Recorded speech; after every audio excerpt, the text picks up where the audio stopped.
Good morning, everybody, or afternoon, whatever. Welcome back to the channel. I got something a little bit different today. I really don't even know how to do this.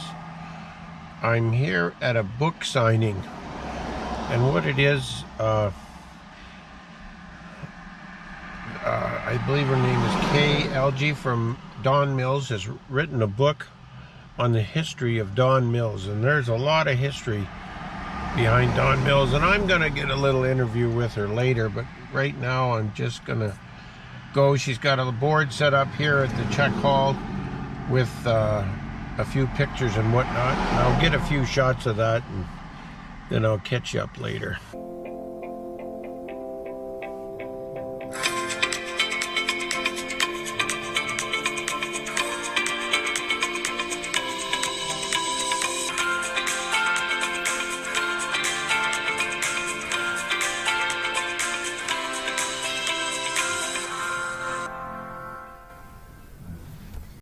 Okay, I'm here today in Dawn Mills, Ontario with Kae Elgie, and she has written a book called This Land, and there it is. and she's going to tell us about it. Yeah. Go ahead, Kae. Okay, so this is the finished product, but it started out as this little sheaf of papers that my mom had put together in the 80s. And she put together a collection of articles and some photographs and so on. And she told the story of the farm we grew up on. And Dawn Mills, the early settlers, Captain Taylor, Taylor Milling, and all this stuff. So she came to us one Christmas and said, "So guys, how's this look?" Of course, my mom would never say guys, but you know, she's a teacher. And so my son, Will, he was taking graphic design at high school. He knew Cork Express, and he said, "Grandma, I could put it so the photos would be in the text so you don't have them all at the end." And they said, "Great, it's your family project now." So that's how it started, that I became the person, me and my son were supposed to put this book together. Well, I was working full-time. I was a librarian. I was working full-time, didn't get around to it. And then my mom had also done the family history for her family, so we published that book first. And eventually I got around to working on the Elgie family. Well, that was tougher because there was a lot of Elgies. Like my mom's family, they all died off and there weren't too many of them to write about. The Elgies, there was hundreds. And also, was I going to do the history of Dawn Mills and all this stuff. So I ended up focusing on the story of the 200 acres we grew up on. So I ended up researching it for 7 years and coming up with this really big book. So that's what we ended up with. We published it on August 17th, 2019. We had the book launch in the former Dresden Dawn Mills United Church, and we had a really great time doing it. So that's great. You want to tell us about some of the ancestors here in Dawn Mills? Yeah. So when I started researching this land, what got me started was one day I was interviewing my mom because she had all these stories and all these clippings she collected.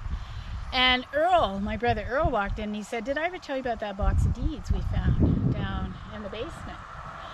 And I said, "Well, no. Do you still have them?" And he said, "Yeah." So he brought over 85 deeds, most of them handwritten, including the original one for Captain Taylor from the Canada Company in 1827 that's on vellum. We have a photograph of that we can show you on the video here. And so I transcribed those all summer. And when I did that, I discovered, holy smoke. So this 200 acres that I grew up on is not the same 200 acres that my great-great-grandfather George Elgie bought in 1870. And I discovered that, yeah, my mom was right. It did belong to Captain Taylor before that, and his son, and so on. So in tracing that all out, I got totally wrapped up in the story of Dawn Mills and the people that, all the various people that lived on the land. One thing I was interested is, what businesses did it used to be here in Dawn Mills? Well, it started out with Captain Taylor starting a grist mill over on the river. And we're at the cemetery now, so if you just look over to the northwest over there, you can see where the mill was. So that was a grist mill and a sawmill that he built, and there weren't many people living in this area at that time. And so who were his customers? You wondered. Well, in my research, I found that there was this farmer from Ireland who came over and toured North America, wrote all about it, and he came to this mill in 1834. And he said it was a bauble of the worst construction. It was amazing that there were any customers at all, but here were all these people lined up from Michigan waiting to grind grain at his mill. And so I tell in the book why that was, and it was because of tariffs, basically. You know, they could get the preferential tariff with Britain because it would be Canadian wheat manufactured in Canada. So that's how he started. That wouldn't be the last time that somebody has changed ownership with a little stroke. Yeah. I mean, this goes on today, right? You know that well, I'm sure, with your business. Yeah. Oh yeah. Yeah. So Taylor started this milling business, and then when they changed the tariff laws and it wasn't so profitable to do that, he thought, well, I could build some boats. So he built some ships, and he went into the shipping business. And meanwhile, more people were settling, so they had a sawmill, they had a general store, and so on. All right here in Dawn Mills. Right, yeah, Dawn Mills was a thriving metropolis, and it preceded Dresden. It was way bigger than Dresden. Is that right? Oh yeah. His one daughter married the storekeeper. This guy he did as the storekeeper, which I imagine was probably similar to where the store was down in Dawn Mills. And they went and moved to Dresden, and he started a hotel and a business in Dresden because there was more money to be made there.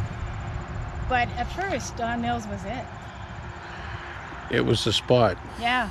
And the other amazing thing I found was that people started realizing, well, Taylor's sons really realized there was money to be made in real estate.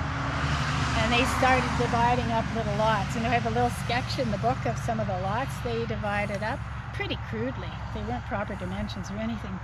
But they sold them and they flipped them, and the land speculation was going on like crazy in the 1840s and 50s here. There was a lot of land traded hands in those days. Yeah. Farms. Oh. They would buy a farm, take out all the lumber that they could, and then try to sell the stumps to somebody. Is basically what they were doing. So I mean, all kinds of stuff was going on. So the early days, that's what it was with the Taylors. It was the milling and the shipping, and then later on, when the Elgies come here, we see a lot more other kinds of enterprises like cheese factories and so on. There was a cheese factory? Yeah, my great-grandfather George Elgie leased land, so it'd be just at the end of the lane of the farm where we live now, just on the Sydenham River there. So there was half of the land he leased to a guy named William Kelly on the condition that he erect a cheese factory and keep it functioning. So he did. So is there any Elgies buried in the cemetery here? No, there aren't, but who is buried here are some of the Taylors. Here's Sarah, the wife of William Taylor, and there's William Taylor's grave himself. So he died in 1846. He was very young, only about 52 years old. And I think he had a bad illness. I don't know what it was. But before he died, he bought up land all over the place and left it to his sons and his daughters as a legacy. And so the Taylors are buried here. And also, this is an interesting little story.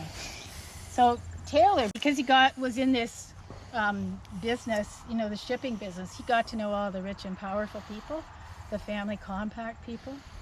And so when William Lyon Mackenzie has his rebellion against the family compact and the fact that there's no local government here, he gets to be a captain in the militia. But there wasn't any fighting going on here. I think people just joined up because it was cash in their pocket. But he was a pretty proper family. But this is one thing I found was about the one daughter, the Griffiths. the other thing, if you were a captain in the militia or whatever, quite often they'd give you land. Yeah, well, that goes back to another story about this land. The original owner was given land in Harwich Township because he served in the militia in 1812. But the surveying got mixed up. They started surveying Harwich Township before the war broke out. It stopped. Somebody else started surveying it. So this poor guy, George Anderson, ends up in Harwich Township on this land that he got title to from the war service. And then Colonel Talbot buys up all the land. And so he starts selling it again. And George Anderson says, excuse me, and these new people come and say, this is my land. And George Anderson says, so Colonel Talbot says, here, we'll give you a location ticket. You come up to Dawn Township. I mean, there weren't roads to Dawn Township. So that's another story about military service. But anyway, back to, this is one of Taylor's daughters, Jane Ann. This was the little one, Jane Ann Griffiths. And this was after he died. And she, I discovered, snuck off to a place in Michigan, just across from Sombra, and got married. She and her boyfriend, she was like 17 and her boyfriend was 19 or something, but they added 2 years to the age and convinced the justice of the peace to marry them. So I think that must have been a bit of a scandal coming back. That wasn't the last time that happened either. No. So I really wonder. But I mean, the fact that they buried her in the cemetery means that they didn't disown her. And here's the daughter, the son actually of her husband remarried, and his first child in the second marriage is buried here too. So, oh yeah. So they stayed in good touch. But yeah, little stories. Well, this is interesting. I wondered, how are sales going with the book? Oh my God, I couldn't believe it today. I sold out all the books I brought. We printed 200. I'm down to my last 25 or less. So do you think you'll print more? I don't know.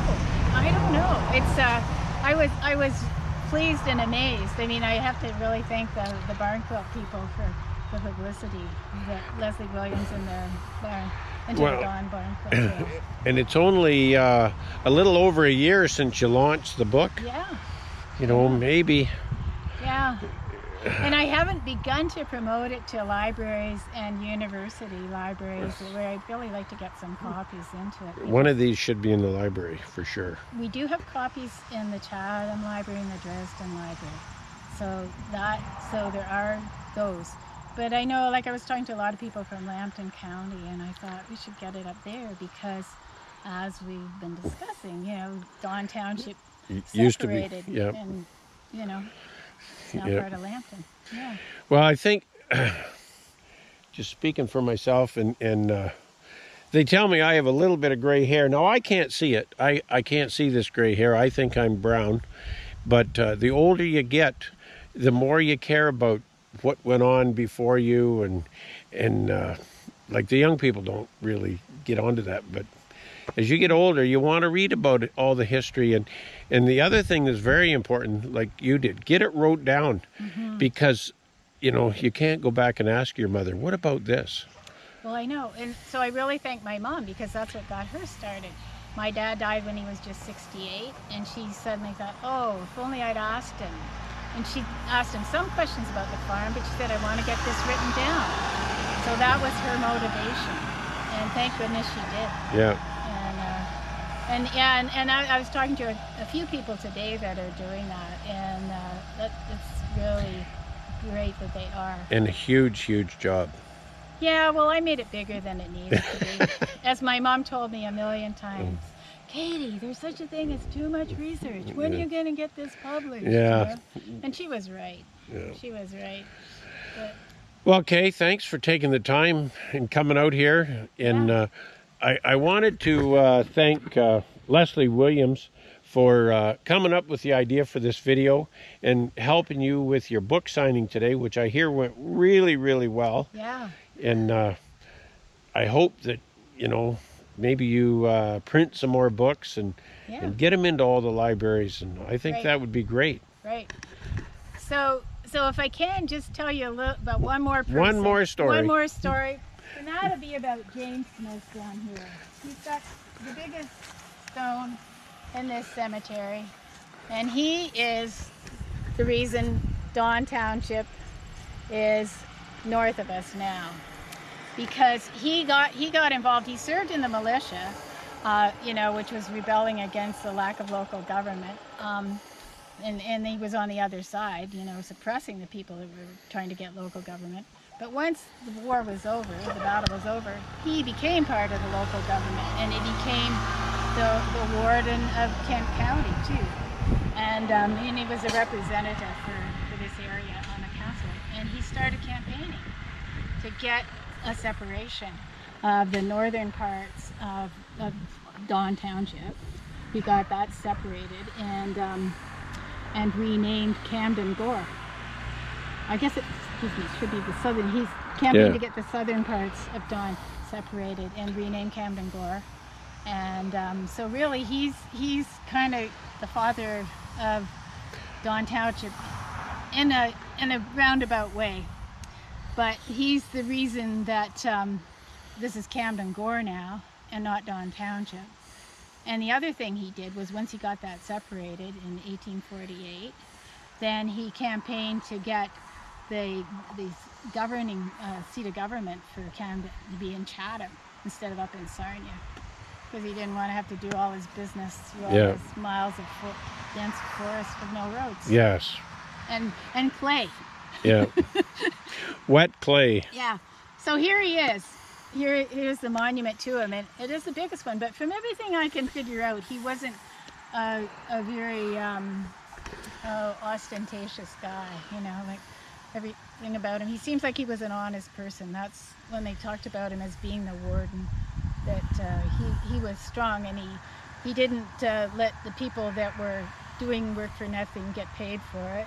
And he put his foot down when people were trying to cheat the local taxpayers too. So I think he was a good guy. Good. Well, thanks, Kae. Okay. And maybe we can, you know, have a continuation of this as it goes along. And I hope you redo your book and print some more if the sales are going that good. And if you want a copy, how do they get a hold of you? Okay, so we have a website, fountainstreetpress.ca, and you can send me an email to info@fountainstreetpress.ca. Perfect. Okay. So if you want a book, that's the way to get one. Yep. Anyway, thanks for viewing. If you like this video, give us a like and a comment. Tell us what you thought about it. And if you haven't subscribed, now would be a good time. And we'll catch you on the next one. Yeah, I just met Kae here at, of all places, Dawn Mills. And I got my copy, an autographed copy of This Land by Kae Elgie. And the good news is I got a signed copy. The bad news is she tells me it's her last one. But there's good news, she's getting a reprint. So if you thought you wanted a copy of This Land, which is the history of the Elgie family and Dawn Mills, I'll